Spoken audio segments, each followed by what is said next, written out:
Indonesia juga begitu. Jumlah kasus itu naik atau turun tergantung jumlah tes. Kalau mau kasusnya sedikit, jangan lapor jumlah tes seperti di Cina. Kalau mau kasusnya banyak, perbanyaklah jumlah tes. Dan jangan heran, kebanyakan dokter, termasuk yang memberi nasihat kepada presiden, justru ngotot minta jumlah tes diperbanyak, karena berpikirnya textbook, dan juga karena ada duitnya. Kenapa pada minta tes COVID diperbanyak?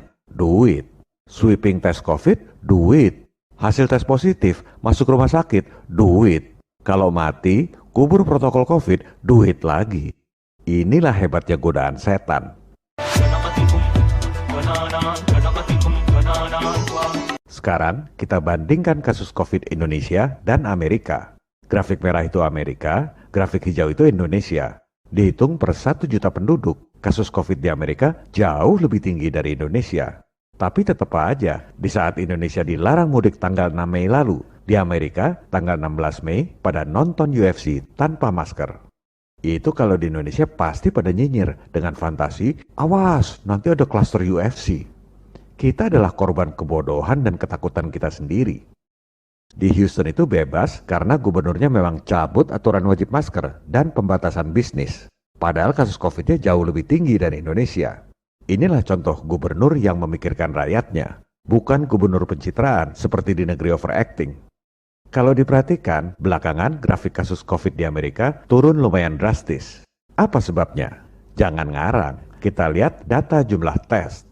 Bingo, Amerika mulai pinter. Seperti di Cina, kalau mau turunkan kasus COVID, kurangi jumlah tesnya. Mau ngomong apa? Buktinya Amerika dan Cina sehat-sehat aja? Buktinya Cina malah dipuji oleh dunia, sukses mengatasi COVID. Kita ini seperti katak dalam tempurung, sibuk ngarang teori sendiri, nggak ada wawasan, lihat data dan fakta di negara-negara lain. Kami ini bukan anti masker, yang mau pakai masker silakan, yang nggak mau ya jangan dipaksa, seperti di Cina dan Amerika. Yang namanya pakar kesehatan ini nggak jujur, nggak pernah selidiki dan cerita risiko penggunaan masker. Ini berita di media mainstream, The Straits Times Singapura. Bukan media gosip, media paling terkemuka di Singapura.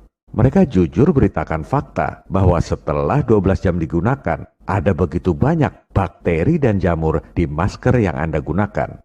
Yang mau pakai silakan, tapi kalau maksa, siapa yang nanggung risiko bakteri dan jamur sebanyak itu masuk ke mulut dan hidung rakyat setiap hari?